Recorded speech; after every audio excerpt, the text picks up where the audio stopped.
Neste vídeo, uma reflexão sobre cristianismo, marxismo e liberdade, escrito pelo pastor Raimundo de Oliveira em junho de 1986, publicado no jornal Mensageiro da Paz. Seja bem-vindo ao Diário Pentecostal Historiando, análise histórica e crítica sobre o movimento pentecostal brasileiro. Se inscreva no canal e siga nossas redes sociais. O povo que não conhece a sua história está condenado a repeti-la. O Brasil vive um momento singular. Após mais de 20 anos da Revolução de 1964, o povo brasileiro vive um momento de autoafirmação política e social.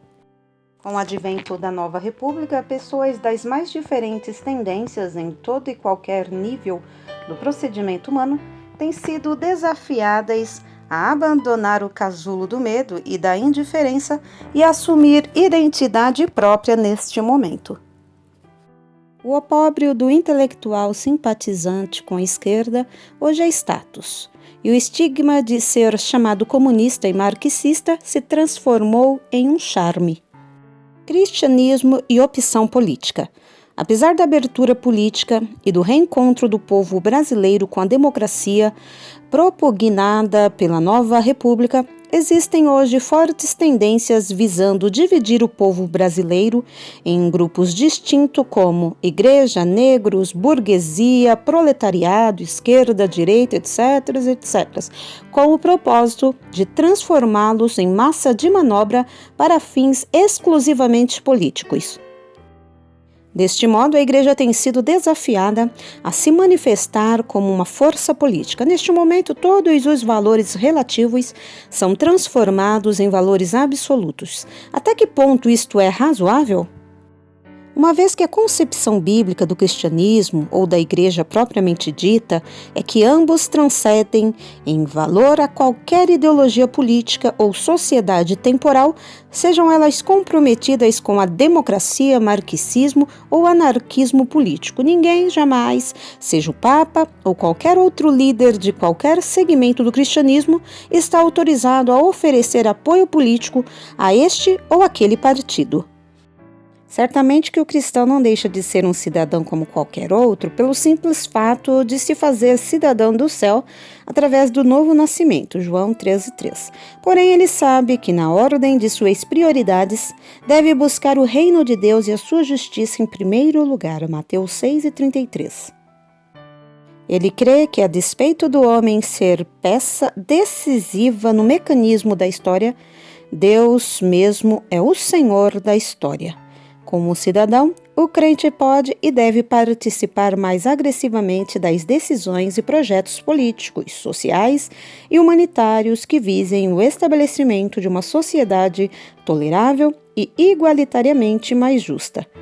Se tem pendores para a militância político-partidária que viabilize a sua candidatura. Eleito, não perca a oportunidade de ser sal da terra, luz do mundo e testemunha de Jesus Cristo entre seus pares. Evidentemente, o mundo hoje necessita desesperadamente de estadista do tipo de José do Egito e Daniel na Babilônia. Se evite, no entanto, o envolvimento da Igreja com quimeras políticas, fazendo-a acreditar ser realmente necessário eleger pessoas responsáveis por representá-la politicamente. Uma vez que a Igreja não é um movimento político, ela dispensa esse tipo de representação como um imperativo. Independentemente disto, o cristão vota no cristão como parte do esforço de colocar uma testemunha de Cristo em cada lugar onde Cristo necessita ser conhecido como Filho de Deus, Salvador do homem e Senhor do universo. Exige-se, pois, que os governantes e parlamentares cristãos defendam a justiça, a verdade e a liberdade, acudam os vitimados pela tirania. Só agindo assim, estarão dando prova de que são filhos do Pai que está nos céus. Mateus 5:45.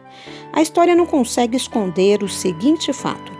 Sempre que a Igreja se aliou ao Estado, mesmo a pretexto de convertê-lo numa teocracia, o Estado é que sempre terminou convertendo a Igreja à apostasia.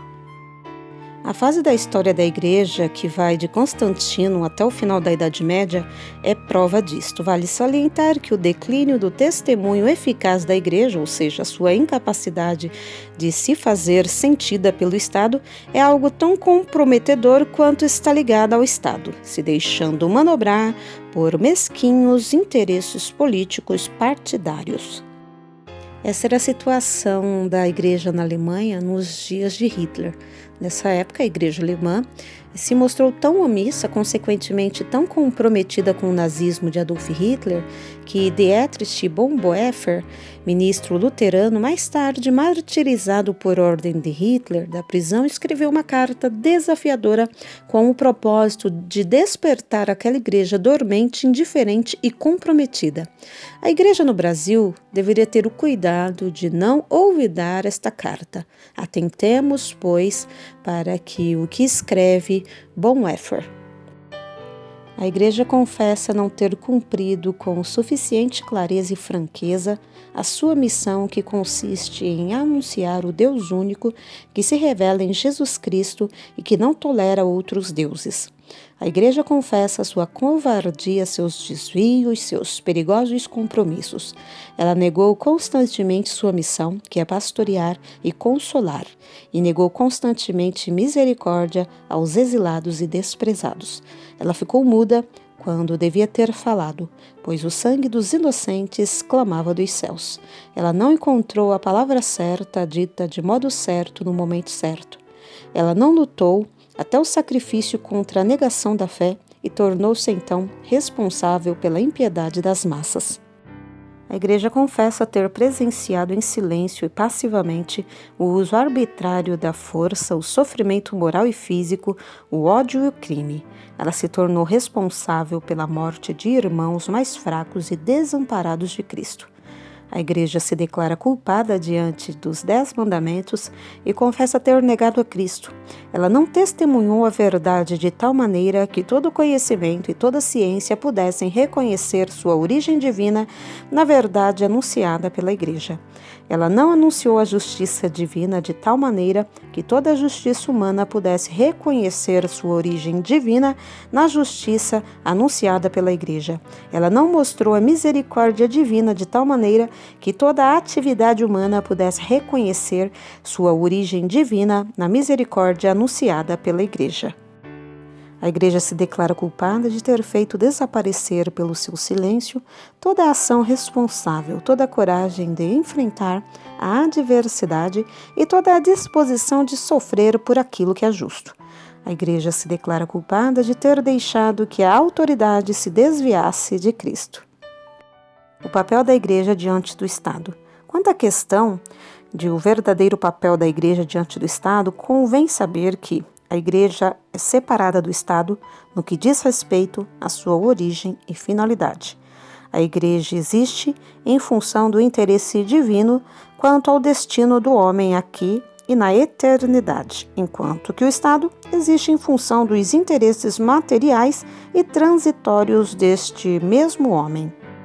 Apesar da Igreja ser separada do Estado, este não pode estar divorciado de Deus. Deste modo, compete à Igreja a responsabilidade de zelar para que o mandamento divino seja observado pelo Estado, denunciar as injustiças cometidas pelas autoridades, defender o povo das injustiças por elas cometidas, exortá-las a serem fiéis à sua missão de manter a ordem e requerer delas as garantias para que a Igreja possa cumprir a sua missão no mundo. A Igreja deve tornar-se uma espécie de consciência do Estado, exortando-o a agir no estabelecimento e manutenção da ordem e da legalidade. Quando o Estado deixa de escutar a voz da sua consciência, a Igreja adquire o direito e o dever de desobedecer o Estado. A Igreja deve exortar a autoridade a ser fiel no cumprimento de sua missão. Para ter sucesso neste aspecto, é necessário que a Igreja convença a autoridade a respeito de sua origem divina. A Igreja deve interrogar constantemente o Estado se sua ação é boa, conduzindo à legalidade e à ordem. Assim, o Estado nunca tem o seu caminho completamente livre da Igreja, que lhe lembra sua natureza e missão. A crítica que a Igreja porventura faça do Estado não é fundamentada em qualquer conceito ideológico político. O importante é que a ação do Estado seja conforme o mandamento divino. Deveres e direitos do Estado. Para que o Estado possa levar a efeito de modo positivo sua função ordenadora, é indispensável que disponha de poder soberano. Na verdade, tão essencial é o poder soberano para o Estado que este pode ser definido como órgão da comunidade que baixa leis e as impõe como poder supremo com o propósito de favorecer a vida comum. Numa sociedade pecadora e imperfeita, o homem precisa do Estado como instrumento fiscalizador de suas ações para garantir a ordem e a harmonia necessárias ao mútuo desenvolvimento de suas capacidades e relacionamentos individuais e sociais. É indispensável como instrumento de preservação da unidade já existente e também para a consecução de uma comunidade com menos injustiça. Na medida em que realiza essas duas funções, o Estado, uma vez não contrariando os ditames das Escrituras, representa a vontade de Deus para o homem natural. Segundo a posição bíblica, as pretensões do Estado são sempre limitadas pelos direitos de Deus.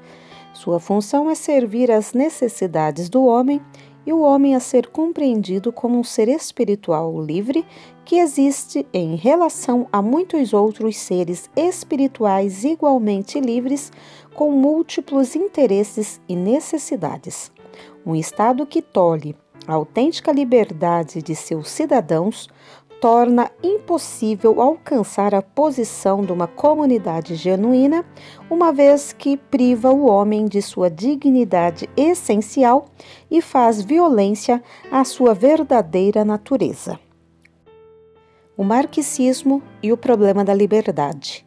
Um dos sinais do enfraquecimento da fé e da democracia em nosso país é o entusiasmo simplista de alguns cristãos pelas teses marxistas. Para tanto, aventam as mais estranhas interpretações dos textos das Escrituras na vã esperança de uma legitimação de atitudes inaceitáveis a um autêntico seguidor de Jesus Cristo. Aos ouvidos de cristãos incautos, sejam com doçura angelical as seguintes palavras: os cristãos devem optar definitivamente pela revolução, e especialmente no nosso continente, onde a fé cristã é tão importante entre a massa popular. Quando os cristãos se atreveram a dar um testemunho revolucionário integral, a Revolução Latino-Americana será invencível, já que até agora os cristãos permitiram que sua doutrina fosse instrumentalizada pelos reacionários. Che Guevara. Palavras de Fidel Castro. Sugerimos uma aliança entre o cristianismo e o marxismo. Os objetivos humanos de Cristo e de Marx, cada qual com sua filosofia, são os mesmos. Não podemos falar sobre o outro mundo, mas neste mundo podemos ter completa concordância com fraternidade e solidariedade. Fidel Castro. Ao receber uma Bíblia no Chile, Fidel observou: aqui lemos muitos exemplos de conduta tipicamente comunista. Cristo multiplicando os peixes e os pães para alimentar o povo é um belo exemplo. Nós não temos a resposta de Cristo, mas baseado na sua doutrina tentamos fazer a mesma coisa, dar pães e peixes a todos.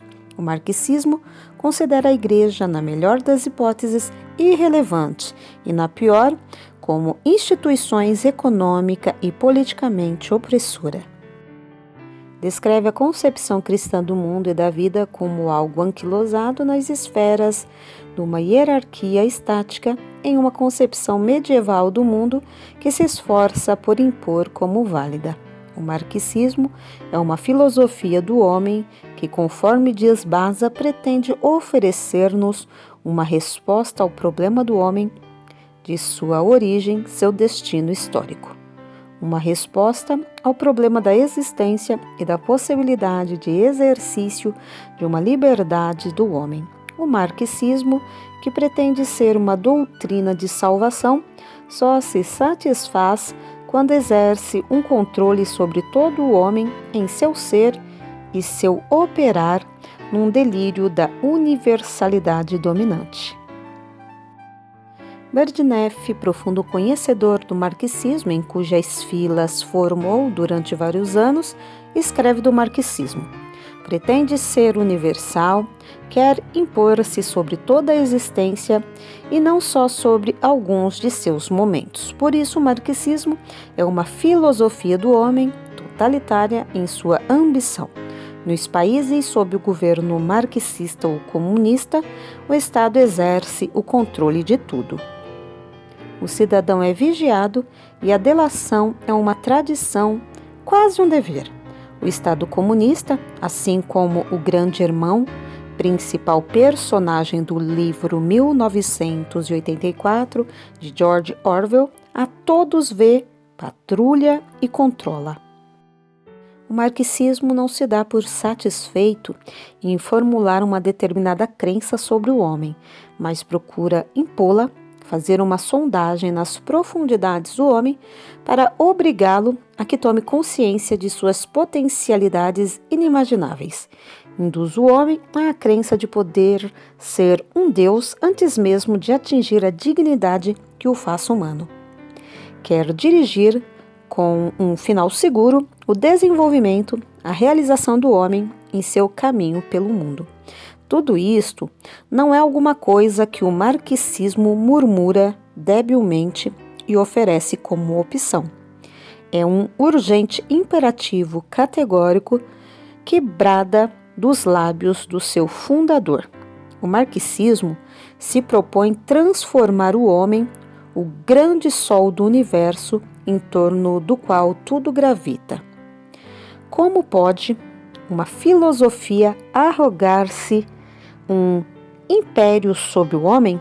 Como pode pretender ter prerrogativas que incidem sobre toda a dimensão humana, cujo santuário não se abria a não ser para a potestade da religião e da fé?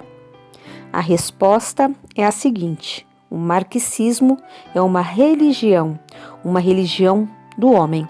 Afirmá-lo não é imprudência nossa, mas declaração de Marx.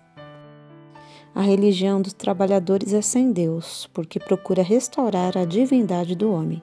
Com razão, disse Bolshinski, o conceito de valor absoluto no comunismo é um valor religioso.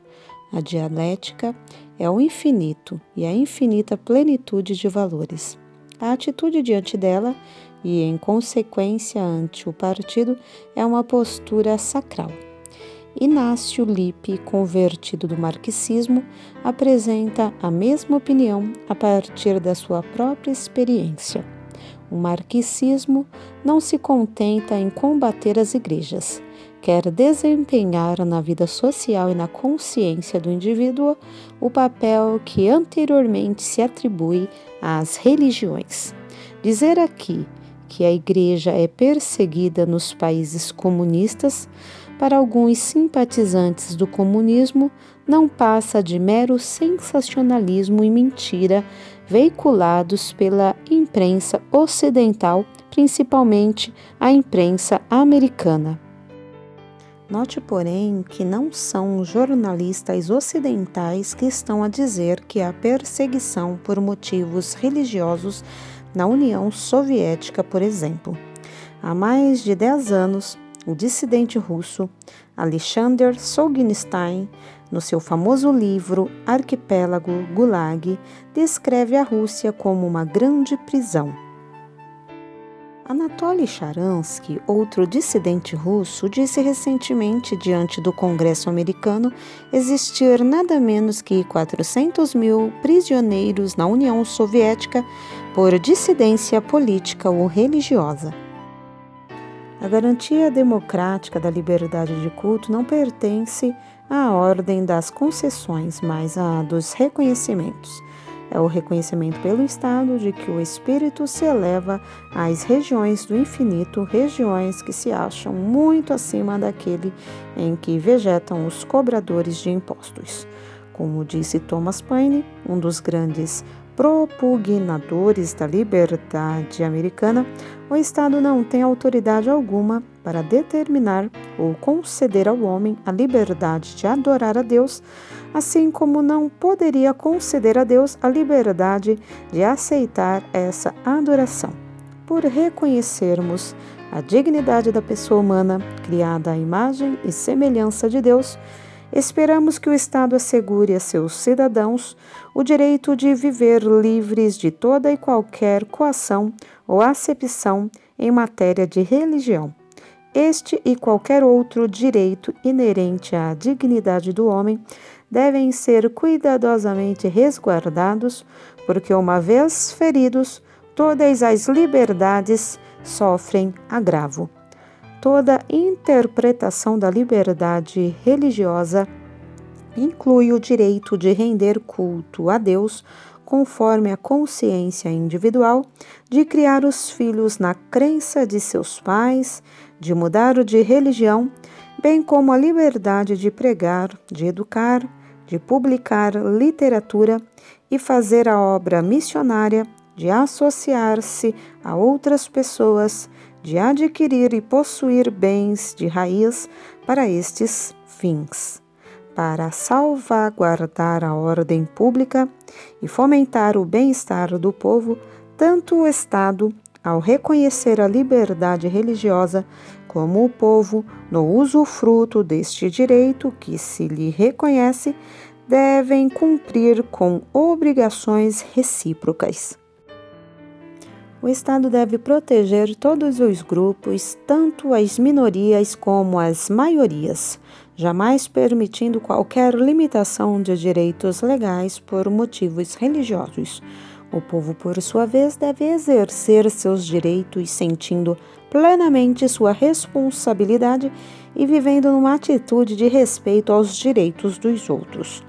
Opção pela democracia.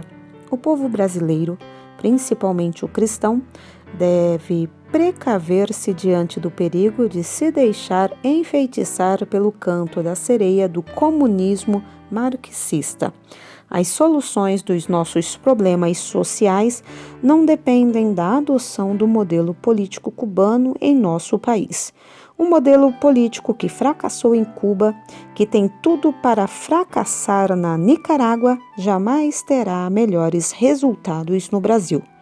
Parte das soluções de nossos problemas sociais depende fundamentalmente do fortalecimento e aperfeiçoamento das instituições democráticas em nosso país. A democracia é preferível ao marxismo comunista por vários motivos. 1. O comunismo tem como bandeira a decisão de desraigar o sentimento divino do coração dos homens, transformando homens como Marx, Lenin, Stalin, Fidel Castro e etc. em deuses. 2. O comunismo se propõe não apenas abolir a crença e a fé em Deus, ele persegue a Igreja enquanto prega o ateísmo como religião oficial do Estado. 3. A pretexto de destruir a riqueza em parcelas iguais, o que o comunismo tem feito mesmo é distribuir equitativamente a pobreza. 4. Se o comunismo fosse a solução para o problema da igualdade, Cuba não seria hoje um estado pensionista da Rússia e esta não seria dependente do trigo americano. Quando a Cuba, por exemplo, tem 20 mil presos por razões políticas ou religiosas.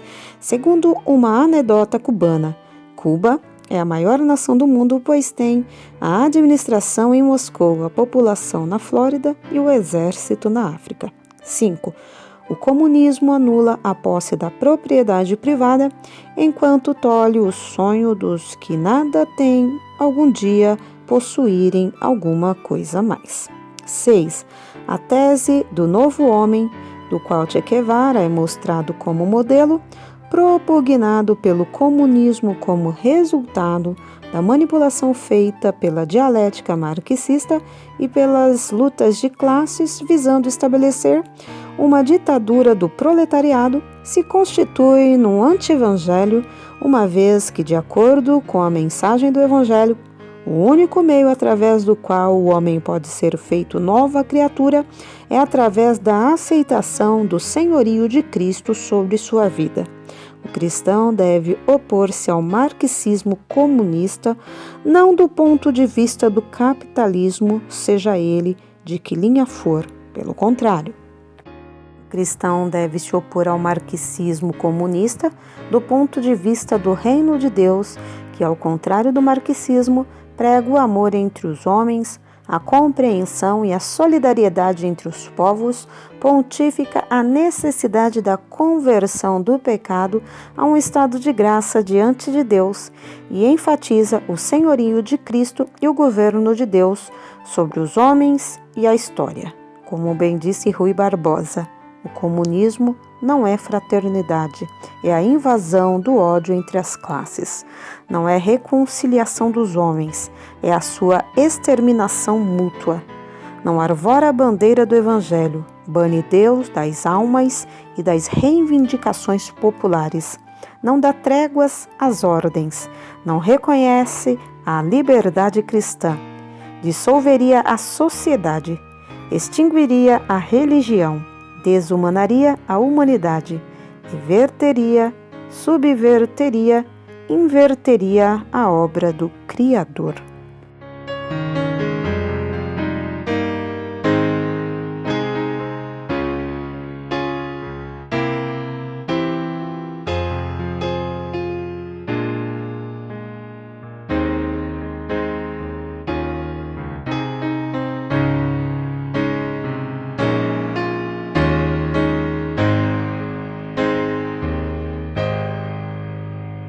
Porque nada podemos contra a verdade, senão pela verdade. Segunda carta aos Coríntios 13:8. Se você gostou do conteúdo deste vídeo, se inscreva no canal, deixe o seu joinha, compartilhe e ative o sininho para receber do YouTube as notificações dos novos vídeos.